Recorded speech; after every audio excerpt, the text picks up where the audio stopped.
Shalom Uvracha, cette étude quotidienne du Rambam, selon la Takana, selon l'institution du Rabbi, d'étudier le Rambam quotidiennement, et selon l'étude d'un Pérec par jour, vous est proposée par Torah Box et par le Bet Midrash Hillel, fondé à la mémoire du Rav Hillel Pevzner, Zichrono Livracha.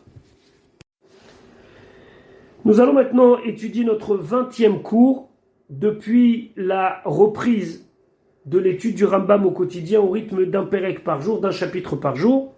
Nous sommes toujours dans Ilchot Yesodei à Torah, dans les lois des fondamentaux de la Torah, Pérec Shemini, au 8e chapitre. Dans le chapitre précédent, nous avons vu la notion de névoie, la notion de prophétie, qui est une base fondamentale dans la foi juive.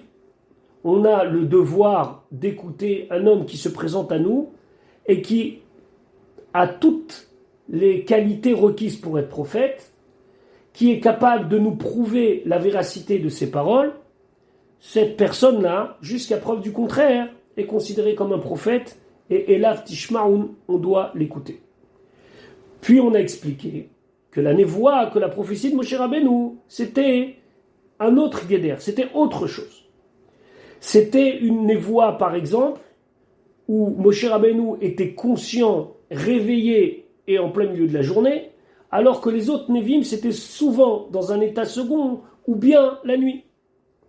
Maintenant, le Rambam va revenir sur la névoie de Moshe Rabbeinu, sur la prophétie de Moshe Rabbeinu, et surtout sur le fait que le prophète doit faire des signes pour prouver la véracité de ses paroles.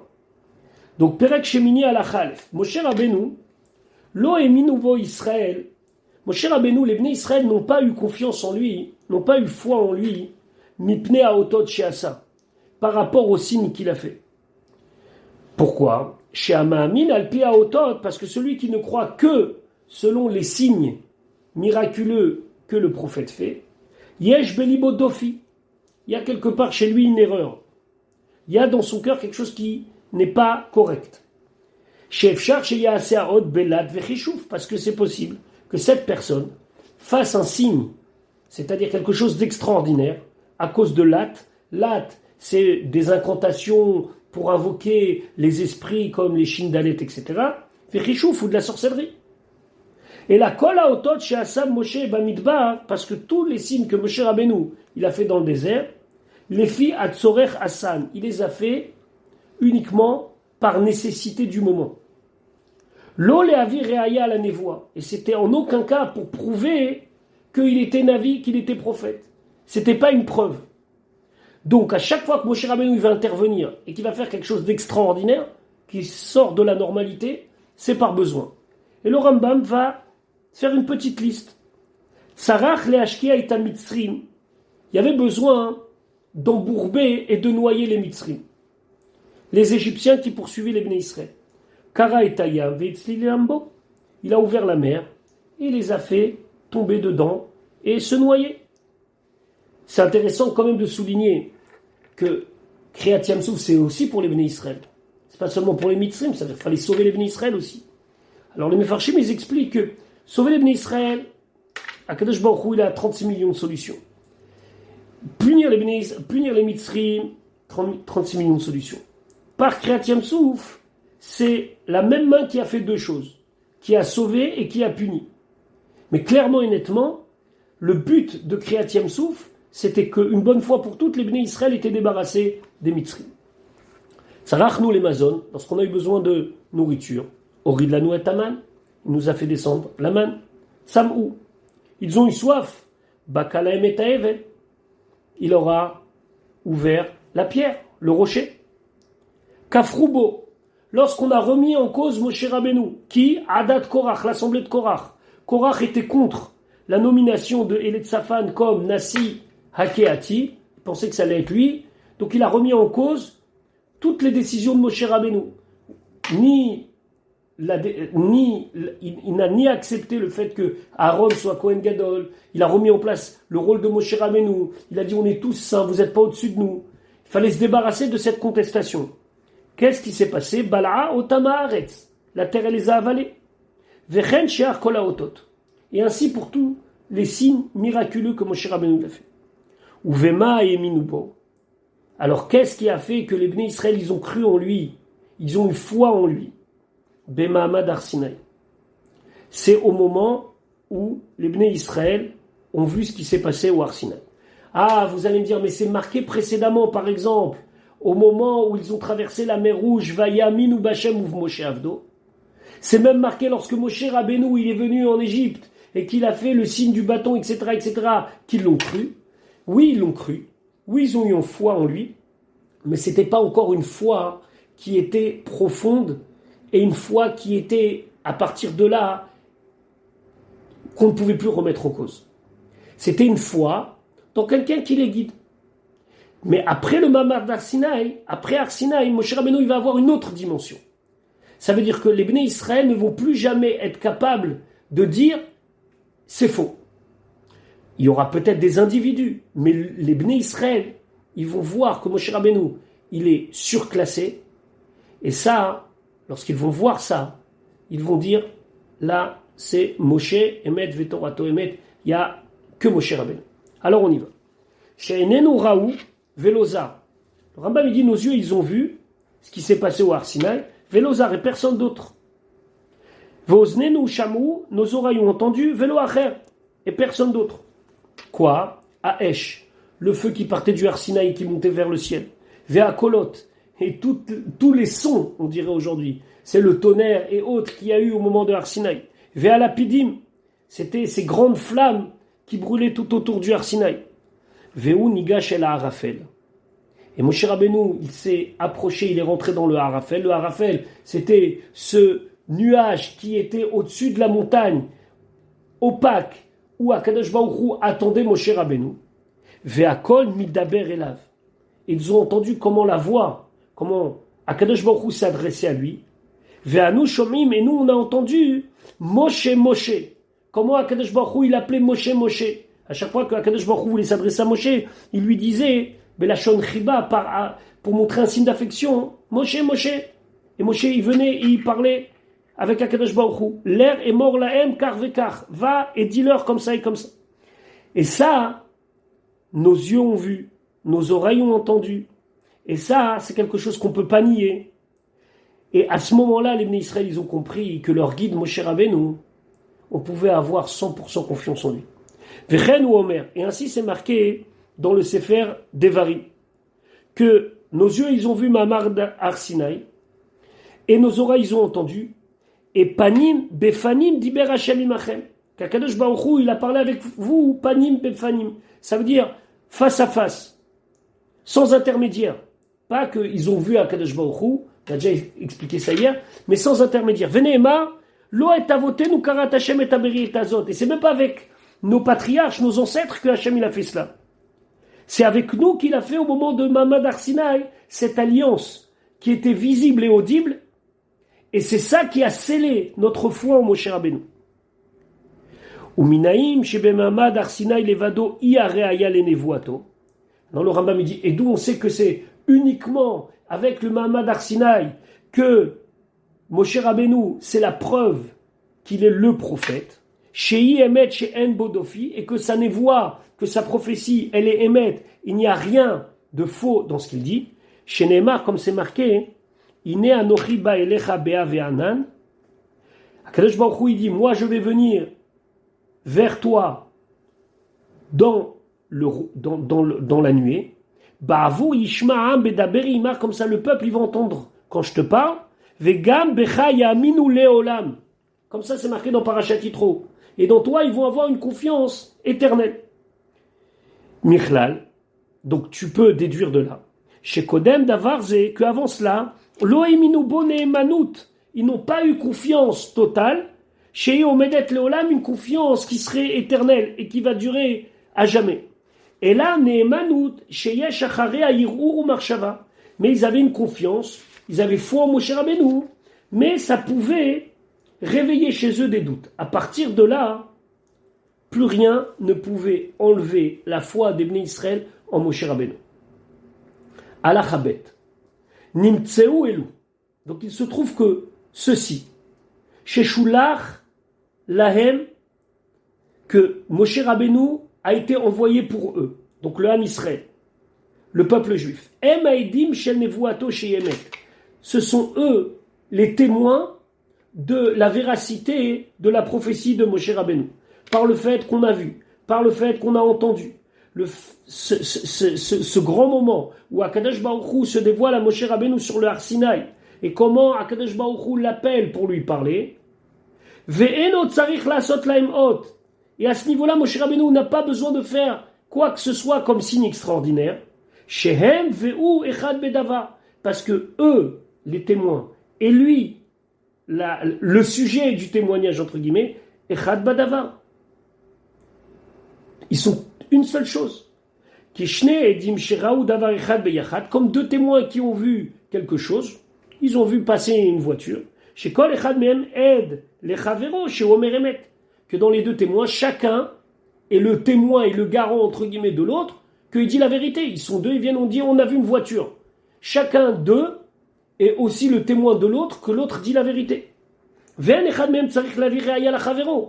Et j'ai pas besoin d'amener moi encore des témoins pour témoigner de ce que je dis, parce que celui qui est avec moi, mon acolyte, lui, il est capable de témoigner sur moi-même, qu'on a vu ensemble une voiture qui passait. Car Moshe Rabbeinu, la même chose pour Moshe Rabbeinu.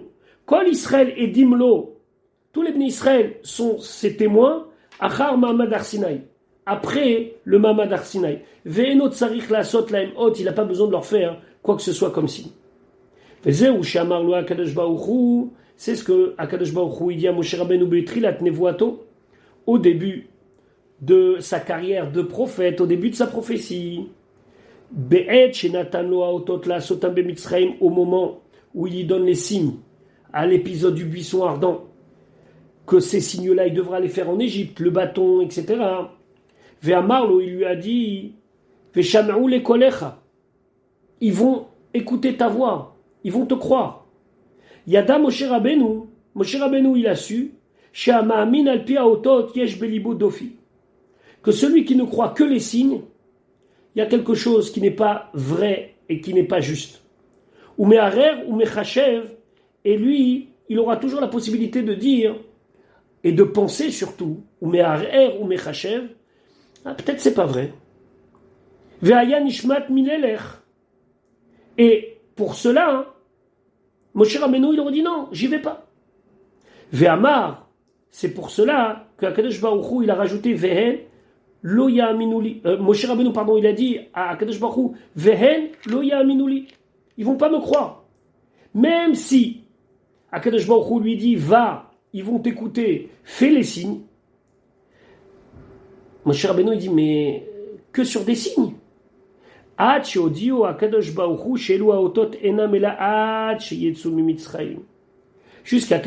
il a dit Moshe Rabbeinu, non, regarde, il y a deux étapes. Jusqu'à la sortie d'Égypte, tu vas devoir faire des signes avec ton bâton. Mais quand ils vont venir sur cette montagne-là, le Har Sinaï, puisque le buisson ardent c'était sur le Har Sinaï aussi, qui est appelé dans la Torah Har Elokim, ça va s'enlever tous les doutes qu'ils ont à te suivre ou pas, en disant peut-être que c'est un avis ou pas. Shani noten lechakan ot, parce que je te donne maintenant et ici, géographiquement sur le Har Sinaï, un signe. Sheyedru sheani shelarticha be'emet mi batechila, un signe que depuis le départ, c'est moi qui t'ai envoyé pour cette mission. Velo yisher belibam irur, et ils vont pas rester avec des doutes. Ou chez Akatouv Omer, c'est ce que le pasuk dit. Voici le signe, on va dire suprême, que c'est moi qui t'envoie. Que lorsque tu vas faire sortir le peuple d'Égypte, vous allez servir Dieu sur cette montagne-là. Ça veut dire, qu'est-ce qu'il rajoute là? Après le signe du bâton et de la main lépreuse de Moshe Rabbeinu, comme on sait sur le Har Sinaï, sur le Har Elokim, au buisson ardent, au tout début de sa carrière de prophète. Akadosh Baruch Hu, il rajoute, et voici le signe suprême, que lorsque vous allez sortir d'Égypte, vous allez venir servir ici, vous allez venir recevoir la Torah. Ça, c'est la nouvelle dimension de Moshe Rabbeinu. Nimtzata Omer. Donc de tout ce que on a développé maintenant. On peut expliquer. Shekol Navi Sheyamod Acha Moshe Rabbeinu, que tout prophète qui va venir après Moshe Rabbeinu, En Ma'aminim Bo Mipneaot Levado. On ne croit pas en lui par rapport aux signes et aux miracles qu'il va faire. Kede Shenomar Im Yaaseot, afin que les gens puissent se dire, ah, regarde, t'es prophète, fais-nous un signe. Nishma lo lechol ma sheyomar. Et c'est seulement après qu'on va écouter tout ce qu'il dit. Et là seulement, pourquoi on a besoin d'un signe quand un Navi vient? Mipnei ha-mitzvah shetzivanu Moshe baTorah. Parce que c'est Moshe Rabbeinu qui nous a donné l'ordre de suivre le Navi dans la Torah. Ve'amar, il a dit, im natan ot, si il donne un signe, elav tishmaun, vous devez l'écouter. Cette notion de signe que le Navi doit donner, ça veut dire que toute personne qui fait un miracle et qui vient au nom de Dieu, on devrait le suivre. On va revenir là-dessus puisque l'histoire a été pleine de faux prophètes. Mais qu'est-ce qu'il est en train d'expliquer le Rambam ici? Il dit comme ça, la légitimité d'un prophète, elle vient de Moshe Rabbeinu. Et les lois qui sont les lois du prophète, c'est Moshe Rabbeinu qui nous les a transmises. De la même manière que Moshe Rabbeinu nous a dit dans la Torah Alpi Shneim Edim Yakum Davar, selon 2 témoins, le témoignage il est vrai. La même chose, Moshe Rabbeinu nous a donné les signes qui va nous permettre de reconnaître le prophète ou pas. Ve'afalpi she'enanu yodim imemet eidu im sheker. Et pour reprendre l'exemple des Edim, des témoins, nous les hommes, il y a 2 témoins qui viennent et qui disent on a vu telle et telle chose. La Torah dit tu les crois. Maintenant nous on ne sait pas, peut-être c'est des faux témoins. Car mitzvah lishmoa misé un navi, la même chose, on a une mitzvah d'écouter le navi. Afalpi she'enanu yodim, même si c'est entre parenthèses dans le Rambam, on n'est pas sûr et on ne sait pas. Imaot emet o bechishuv velat. Est-ce que le signe qu'il fait c'est emet ou bien c'est un sorcier? Donc, ce qu'on est en train de dire ici, c'est que toute personne qui se présente à nous en tant que prophète et qui a tous les critères qui sont décrits dans la Torah, il n'y a pas de raison de ne pas croire. De la même manière que deux témoins viennent et disent on a vu passer une voiture. Maintenant, c'est un danger ça. Comment on va faire avec quelqu'un qui vient et qui fait un signe et peut-être que c'est pas? Le Rambam, il intègre cette notion de croire, même si on n'a aucun moyen de savoir la véracité de son signe. Ça veut dire que le fait qu'un prophète fasse un signe miraculeux ou pas, c'est un détail dans tout le sujet qu'on appelle la névoie. C'est pas ça qui fait de lui un prophète, mais ça doit être dans le cadre de ce qui va nous permettre de le croire. Donc, à la Chagimel, les Fichar, c'est pour cela, selon ce qu'on a expliqué précédemment, que le signe miraculeux fait par le prophète est un détail dans les lois de la Torah concernant le prophète. Imamad Navi, si vient un prophète, Ve'asa otot ou moftim gedolim, et il fait des choses extraordinaires, des miracles hors normes, ou bikesh leachish nevuato shel Moshe Rabbeinu. Et au nom de ces signes-là, de cette prétendue névoie, prétendue prophétie, il vient contredire les paroles de Moshe Rabbeinu. Diminuer les mitzvot, changer les mitzvot, rajouter des mitzvot. À ce moment-là, en shomimlo, on ne l'écoute pas. Pourquoi? Parce que toute sa légitimité, c'est la Torah de Moshe Rabbeinu. Et si tu me fais un signe miraculeux, en prétendant que la Torah où les paroles de Moshe Rabbeinu ne sont pas vraies, automatiquement, ta légitimité, elle commence même pas. Ah, il a fait un signe miraculeux. Ve'anu yodim beyichud, le Rambam dit. Alors là, on sait clairement, chez Otam Aotot, que les signes qu'il a fait, belad vechishuvhen, c'est de la sorcellerie. Parce que c'est pas possible de venir prétendre au nom de la Torah, qui va valider le fait que tu es prophète, que cette Torah, il faut la changer. Les fiches et les voix de Moshe Rabbeinu, en alpi aotot. Parce que là, les voix de Moshe Rabbeinu, sa légitimité, c'est pas par rapport au signe qu'il a fait. Parce qu'à ce moment-là, ce Navi peut se prétendre concurrent. Il dit, on a quoi faire? On n'a qu'à se dire, on va comparer. Moshe Rabbeinu, il a fait descendre la manne, lui, il a fait, je sais pas quoi. Moshe Rabbeinu, non. Si la légitimité, elle était uniquement sur les signes miraculeux, alors que le meilleur gagne, ou dans la qualité, ou dans la quantité. Mais la légitimité, elle n'est pas ça. La légitimité de Moshe Rabbeinu, le fait qu'il ait fait des miracles, c'était accessoire. Après Matan Torah, la légitimité de Moshe Rabbeinu en tant que prophète, c'est quoi? Et là, be'enenu reinu be'oznenu shemenua. On a vu et on a entendu avec nos oreilles et avec nos yeux. Que Moshe Shamaou, comme Moshe Rabbeinu, lui-même, il a vécu ce moment-là. Donc à partir de là, le fait qu'il faut un signe miraculeux pour valider un prophète ou pas, c'est dans le cadre de ce que Moshe Rabbeinu il nous a dit. Et si quelqu'un il vient, il remet en cause ça, j'ai aucun intérêt à continuer à l'écouter. Ah, il fait des miracles, sorcier. Ah, les Ma'adavar donné. À quoi ressemble cette chose-là? Les Edim, il y a des témoins, chez Idou les Adam, qui viennent témoigner sur un homme, Al Devar Shera Benav. Là, l'homme il dit, j'ai vu ça. Il y a deux témoins qui disent, non, chez Eno Kemoshera, non, c'est pas vrai, c'est pas ça qu'il a vu. Chez Eno Shomé Alaim, l'homme il va pas dire, non mais, ah oui, c'est vrai, ce que vous dites, vous êtes deux témoins, mais il sait ce qu'il a vu. Et là, Yodea Bevadai, Shenhe des Sheker, lui il sait que c'est des menteurs. Alors dans le cadre d'un tribunal, des fois ça peut être vraiment très difficile à supporter, mais la personne dit, mais j'ai vu ça, l'autre dit, non, t'as pas vu ça. Mais comment tu peux me dire que j'ai pas vu? Je te dis que j'ai vu. C'est pour ça que la Torah elle a dit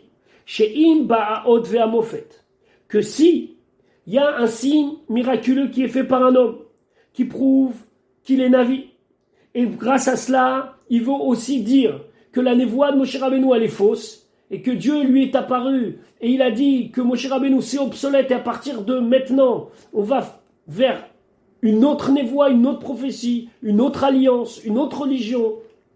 L'otishma elle dit vrai à Naviaou. Tu l'écoutes pas, ce prophète-là. Ça, c'est ce que la Torah nous dit. Parce que celui-là, il est venu en faisant un signe extraordinaire. Pour contredire ce que toi-même t'as vu. Qu'est-ce que t'as vu? Mahamad Arsinaï. On était tous présents. On a tous vu. Et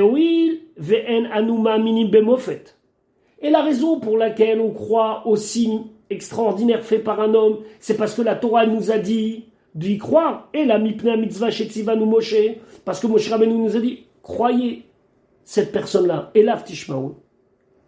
A erne kabel meodze. Alors comment est-ce possible d'accepter ce signe-là? Sheba leachish nevuato shel Moshe Rabbeinu. Alors que ce signe-là est fait par une personne qui vient mettre en cause la névoie de Moshe Rabbeinu. Chez Raïnou, ce qu'on a vu, et chez Shamanou, est ce qu'on a entendu. Donc, dès que quelqu'un va venir et va nous dire Moshe Rabbeinu, c'est faux. Preuve en est, regardez ce que je fais. On lui dit non, ça va chez les sorciers. Parce que si tu remets en cause la base sur laquelle on se met pour te croire, c'est la base, c'est Moshe Rabbeinu. Et si Moshe Rabbeinu nous avait pas donné la mitzvah de avoir confiance en un avis, on n'aurait eu confiance en personne en tant que prophète.